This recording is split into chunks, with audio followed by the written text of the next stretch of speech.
সন্ধেবেলা মুখরোচক কিছু খেতে চাইলে ঝটপট বাড়িতে কিন্তু এই স্ন্যাক্সটা বানিয়ে নিতে পারো, যেটা খেতে এতটা টেস্টি হয় যে একটাতে তো কারো মন ভরবে না, এক প্লেট উড়ে যাবে নিমেষের মধ্যে।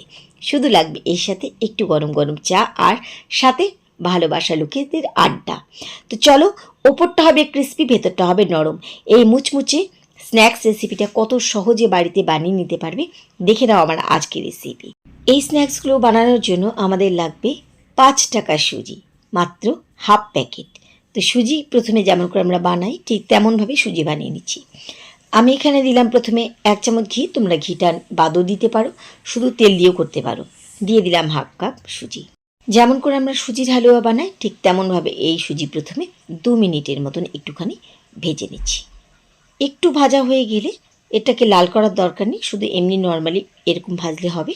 তো এখানে আমি 2 মিনিটের মতো ভেজে নিয়েছি। এবার দিয়ে দিচ্ছি এর মধ্যে 1 কাপ জল। আমি যেহেতু হাফ কাপ সুজি নিয়েছি সেজন্য এখানে দিলাম 1 কাপ জল। ভালোভাবে প্রথমে সুজি একটুখানি আমরা সেদ্ধ করে নেব।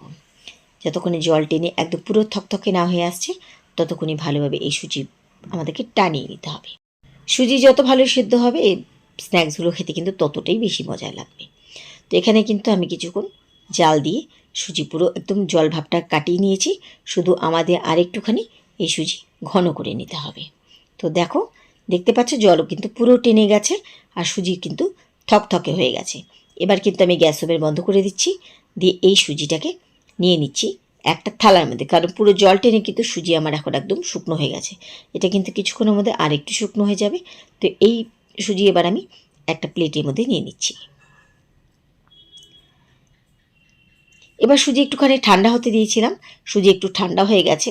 এবারে সুজির দলা এভাবে হাত দিয়ে প্রথমে একটুখানি ভেঙে নিচ্ছি।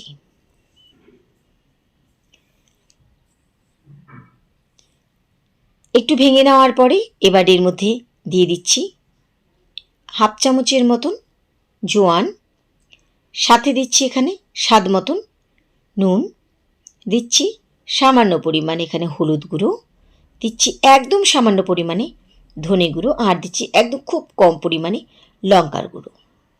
লঙ্কা গুঁড়ো পরিমাণটা আমি কম দিয়েছি, তারও কারণ আছে। দিলাম 1 চিমটির মতন গরম মশলার গুঁড়ো। যেহেতু আমার সুজির পরিমাণটা এখানে কম সেজন্য কিন্তু আমি এখানে সব কিছু কম কম দিচ্ছি। দিলাম পেঁয়াজ কুচি, আর দিলাম সাথে 2টো শুকনো লঙ্কা ভাজা। এই শুকনো লঙ্কা ভাজা দেওয়ার জন্য কিন্তু আমি লঙ্কার গুঁড়োটা কম দিয়েছি। তোমরা যদি মনে করো শুকনো লঙ্কা ভাজা দেবে না, তবে কিন্তু লঙ্কার গুঁড়ো পরিমাণটা বাড়িয়ে কমিয়ে দিতে পারো, বা এখানে কাঁচা লঙ্কা কুচিও দিতে পারো। লঙ্কা ভাজা দেওয়াতে এই স্ন্যাক্সগুলোর টেস্ট কিন্তু আরও ভালো লাগে, সেজন্য এখানে লঙ্কা ভাজা দেওয়া। খুব ভালোভাবে এবার সব কিছুকে একসাথে মেখে নিলাম। মেখে নেওয়ার পরে এবার এখান থেকে একটু একটু করে লেচি নিয়ে নিচ্ছি। তোমরা সাইজে এটাকে বড় বানাতে চাইছো না ছোট বানাতে চাইছো, গোল বানাবে না চারকোনা বানাবে, এটা কিন্তু পুরোপুরি তোমাদের পছন্দ। চপের শেপও দিতে পারো, এটাকে লম্বা চপেরও শেপ দিতে পারো, তোমাদের পছন্দ। তো আমি এখানে গোল গোল করে ছোট ছোট গোল গোল করে এভাবে বলের মতো বানিয়ে নিলাম। চলো এবার স্ন্যাক্সগুলো ভেজে নিই। ভেজে নেওয়ার জন্য কড়াইতে নিয়েছি আমি তেল। তেল যখন খুব ভালোভাবে গরম হয়ে যাবে তখন কিন্তু এই সুজির বলগুলো দিতে হবে।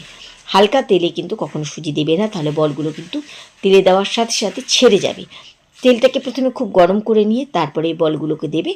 যেমন করে আমরা বড়া টড়া ভাজি ঠিক তেমনভাবেই একটুখানি যখন এক পিঠ এটা লেগে যাবে তখন কিন্তু এটাকে উল্টে দিয়ে পরের পিঠ ভেজে নিতে হবে।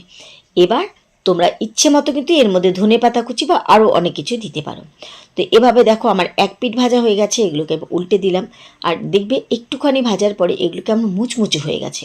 আর অনেকক্ষণ পর্যন্ত কিন্তু এই চপগুলো বা এই স্ন্যাক্সগুলো কিন্তু মুচমুচে থাকে। এভাবে আমি বাদ বাকি বলগুলো ভেজে নেব। তো মাঝে মাঝে কিন্তু সন্ধেবেলায় এরকম হাফ কাপ সুজি দিয়ে কিন্তু খুব সুন্দর স্ন্যাক্স বাড়িতে বানানো যায়, যেটা খেয়ে কিন্তু প্রত্যেকেরই খুব ভালো লাগবে। কেমন লাগলো আমার আজকের রেসিপি তোমরা কিন্তু অবশ্যই কমেন্ট করে জানাবে।